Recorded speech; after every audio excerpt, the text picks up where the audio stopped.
Welcome to another edition of AO. I am the host of this podcast show, whatever you will call it, Del Rico Shelton. As always, we are sponsored by Rose Sweets LLC. That's Rose Sweets LLC, the best cake, pops, and cupcakes in the DV area. You can reach them and see them on Instagram and Facebook at row underscore sweets underscore LLC. You can also reach them at row sweets LLC at gmail.com. And as you see with the graphic, as always, Riverside.fm got my back. So if you want to have your own podcast, look them up and they got some great stuff for you. Uh, let's get right into it because it's going to be a quick podcast, quick mini pod, because of course the Commanders of Washington, they're playing on Sunday. As you can see, my Dallas Cowboys pulled off a good victory. I'm not gonna say a great victory. I'm gonna say a good victory. Um, my Dallas Cowboys beat the New York Football Giants 20-15. Um, I'm kind of not sure how to feel about this game. Besides Dak Prescott beating the Giants now, I guess 13 times in a row, which is insane. And he keeps his domination, honestly, of the NFC East. I want to say they had a stat that he was 28-8 against the NFC East, which was like crazy to me. So I guess this is 29th victory or something like that. Once again, 20-15. I'm not impressed. Don't get me wrong. I'm happy with the win because the win in the NFL is hard to do. It's a week-to-week league, basically. My Cowboys go to 2-2, get a mini bye. Um, Let me see just to make sure I'm not tripping. I don't want to say I'm wrong. Yep, we got the Steelers on Sunday Night Football. That's going to be interesting. Um, Especially the way Justin Fields is playing right now for the Steelers, and that, my God, that Pittsburgh Steelers defense. But overall, this was a good win. Like I said, not great. The defense held up. I would consider them more bend and not break. The Giants really aren't a great running football team, but anytime you can hold a football team in the NFL to only rushing for 26 yards, you did something good. Everybody did their job. That's the biggest thing that I've seen with film and things with this Cowboy defense. There's too many guys trying to make hero plays instead of doing your job. For the New York Giants, Devin Singletary ran 14 times for 24 yards, an average of 1.7. The second lead rusher was actually Daniel Jones, 4 rushes for 3 yards. Tyrone Tracy Jr. for the Giants, 4 rushes for 2 yards.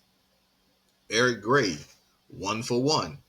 And Malik Neighbors tried a little reverse and it was -4.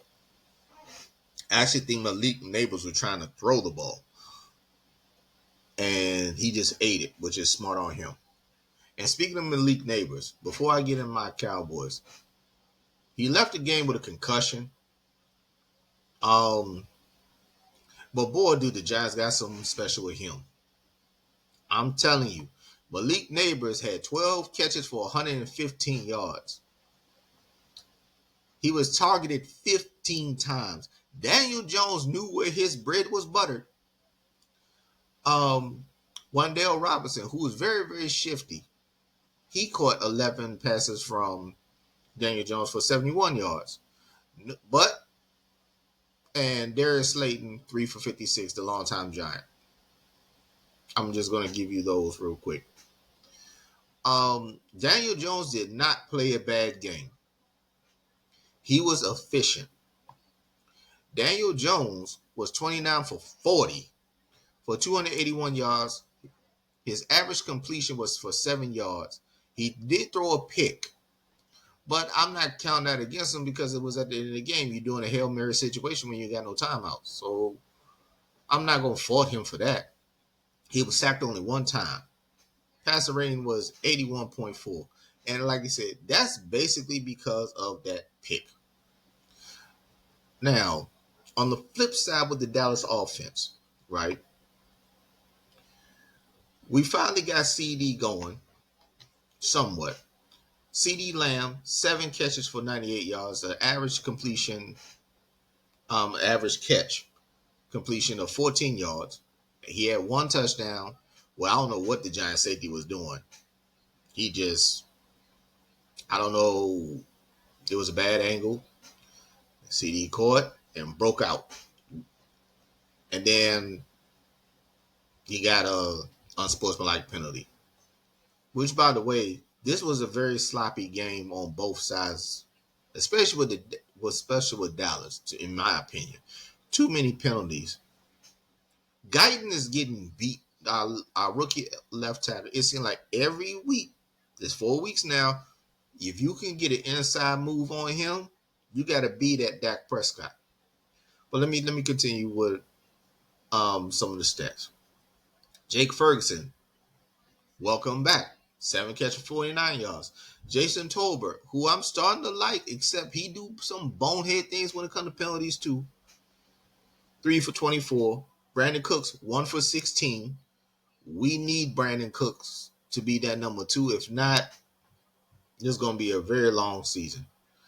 I'm liking Hunter Lupree more and more and more. Our fullback slash H-back slash tight end. And slowly he's becoming like another security blanket for Dak. And as for Dak Prescott, 22 of 27 for average completion of 8.2, 2 touchdowns, no picks. He was sacked 1 time, QB rating 125.5. Dak is playing efficient football. He's not wowing you. He's playing efficient football. I think the light bulb has kicked in. Since last season, the light bulb kicked in. He's not forcing throws like he used to. And he's leading his receivers to open spots. And when he has to put it in a tight window, it's damn well accurate. It's super accurate. I'm like, how the fuck you get the ball in like that? So the whole QB light bulb thing that every quarterback, every great one says happens, I think it's happened for Dak. He like, okay, Shannon Sharp, aka Unc, says something all the time with Tom Brady. Tom Brady knows what type of game this is gonna be. Is this gonna be a shootout, or is this gonna be a ugly game so I can't turn the football over? Dak, I think the light bulb is kicked in that I know this is gonna be an ugly game. I can't put the ball in harm's way, which I greatly appreciate. Thank you, Dak. As for the defense, eh, I mean, you gotta give up something. And Malik Neighbors is such a beast, but I'm seeing a pattern. The defense did its job, and I think it's going to be this particular season, or in order for Dallas to win, it has to be bend but don't break. And that's what they did with the Giants today. It was bend but don't break. They really didn't get pressure on Daniel Jones. So I saw a couple of flashes with Michael Parsons, Unfortunately, he got hurt, and it looks like it might be his ankle because he got rolled up on. He got the cart. He got escorted on the cart late in the fourth quarter when Dallas basically, I would say, had the game won. DeMarcus Lawrence, he hurt his foot. There was something about his arch. That sounds to me as a dude that's had this particular injury before. Sounds like stress fracture to me. You can walk. You can probably get the needle, but at a certain point, that joint's gonna burn. It's like you're getting needles constantly in your foot, peeps. So I'm thinking that's probably what his problem is right now. Trayvon Diggs got hurt. Well, it was more cramping, so he had to go back and get an IV. This game was a very sloppy, but yet somewhat physical game. And I'm never a proponent of Thursday night football. I will openly admit that. It takes way too much for your body to heal in a matter of really, you might say 2.5 days if you're going on the road. I've also noticed, correct me if I'm wrong, ladies and gentlemen, my peeps. I've seen more injuries on Thursday night football than I do on Sunday or Monday nights. Is it me? Or am I wrong? Or it's like nagging stuff and nagging stuff and next and then all of a sudden, boom, these are gladiators. They're dealing with a live action car crash every 8 seconds, basically. You might as well say. At least for 8 seconds at the very most. Overall, like I said, happy with the win. A win is a win. Because if Dallas loses this game with the stretch that they're going to have, it's going to be a problem. And speaking of problems, besides the injuries mounting up, hey, Mike McCarthy, your in the game clock management stuff has shown his ugly head, bruh. Now, granted, Aubrey is a weapon. And I think this is the first time he missed a field goal over 50 yards since he's been a Cowboy. But why are you not punting the ball, knowing the Giants do not have a timeout?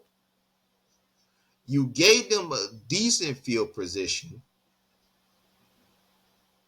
Why are you not punting the ball? At the very least, if the ball goes in the end zone, they're at the 20.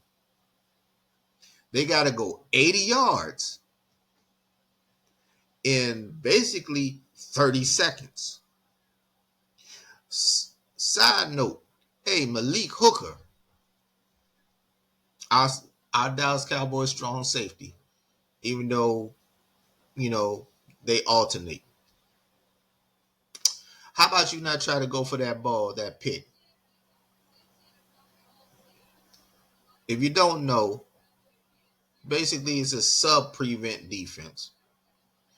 Daniel Jones throws to his left, looking for Robinson. Malik goes for the ball. Hooker goes for the ball. And going for the interception. And if Robinson is maybe 2 inches taller and sees the ball a little bit more, it's 6. Or he turns around and at the very least catches the ball, and the Giants are now at the 20-yard line of Dallas?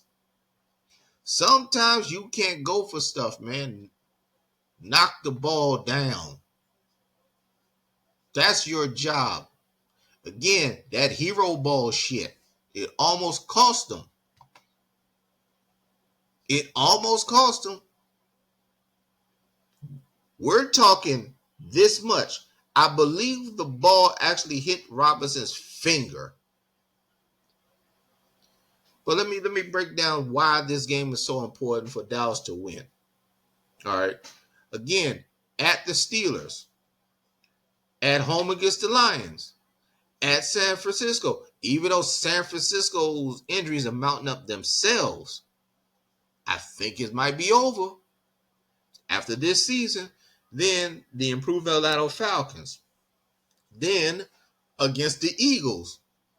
You see where I'm going?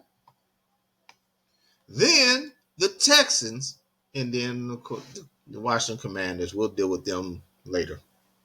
Then at home against the Giants, then the Bengals. You see that stretch of games?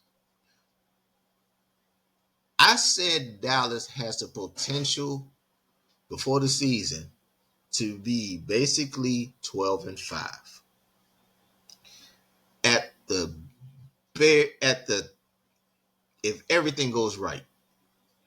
But also on the flip side, they could be 9-8. Remember, by winning the NFC East, they have a first place schedule. Look at that. Again, at the Steelers, at home against the Lions, at the 49ers, at Atlanta, against the Eagles at home, and home against the Texans, and then, Washington is whatever. Then we got the Giants again, then the Bengals.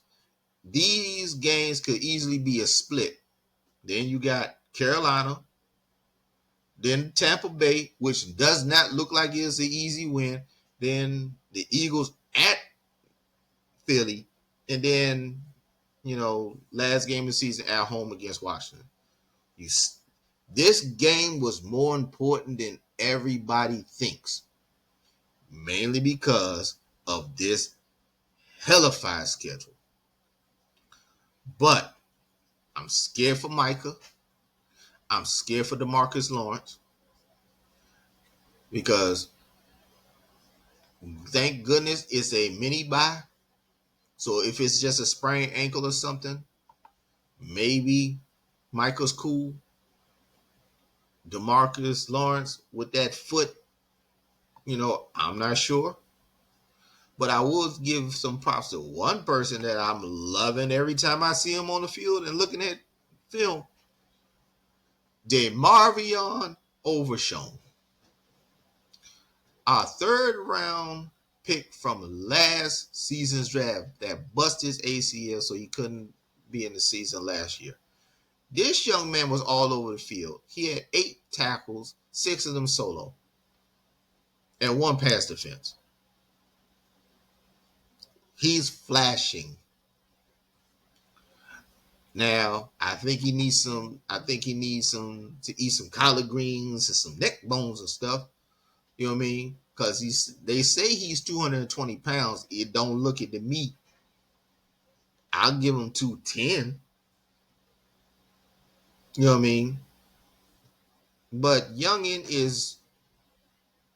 he's flashing. He's flashing.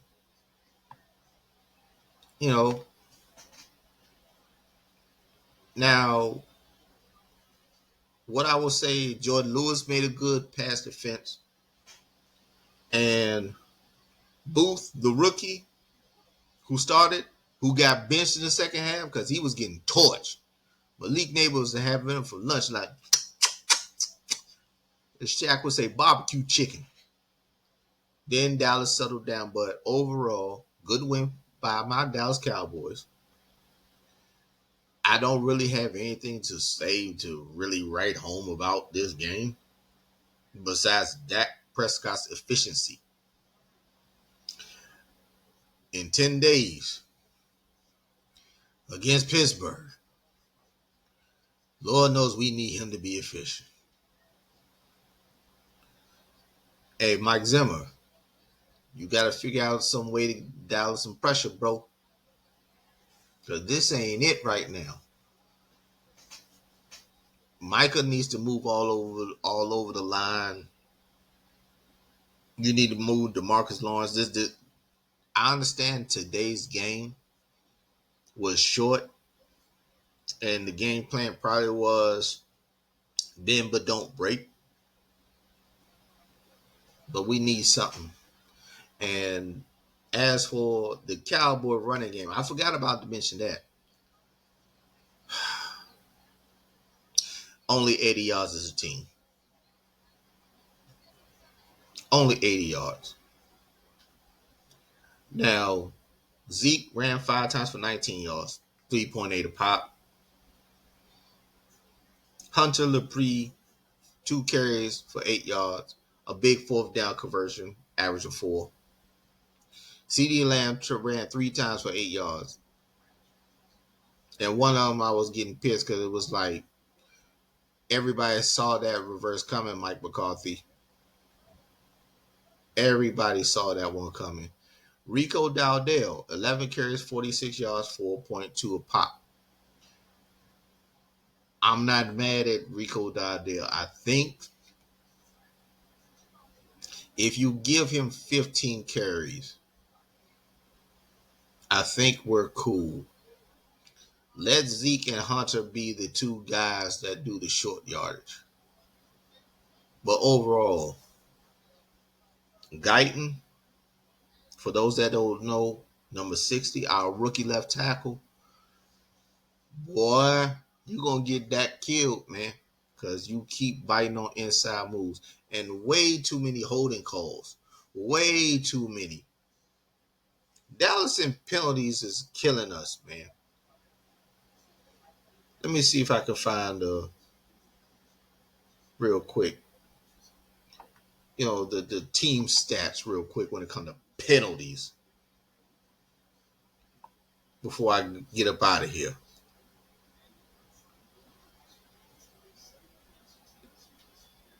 Dallas had 11 penalties for 89 yards.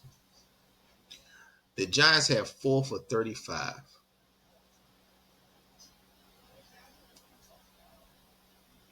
11 penalties, 89 yards. Wow. That'll get you beat.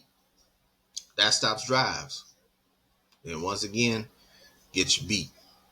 So overall, like I said, is a good win. Not great. I think Dallas was favored by 6.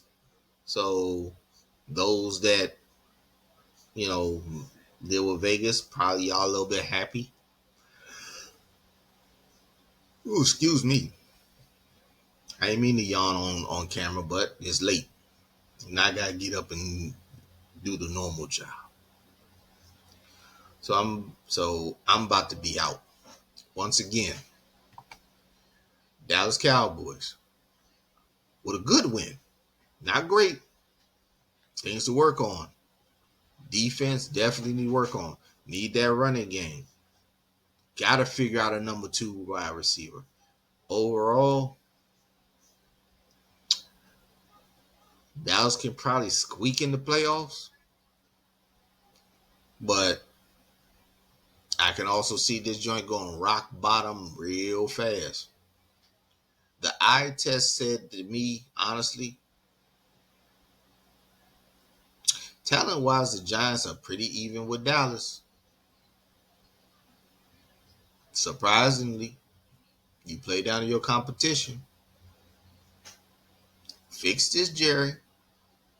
Stop being prideful. But then again, Jerry Jones is always going to be the problem. Once again, I'd like to thank Rose Sweets, LLC, for providing the sponsorship. They have the best cupcakes and cake pops in the DMV area, small business based out of Southern Maryland. You can reach them on Facebook or Instagram at row_sweets_LLC. You can also reach them via email at rowsweetsllc@gmail.com. Once again, thank you for Riverside FM for shooting me out, pause, through the airwaves. I'm going to see y'all probably Sunday night/Monday morning. And as always, may Father and the ancestors take care of you, your loved ones, and anybody else you care about. I see y'all when I see y'all, man. Hopefully with another Dallas victory. I ain't forget about you Commanders fans. Peace.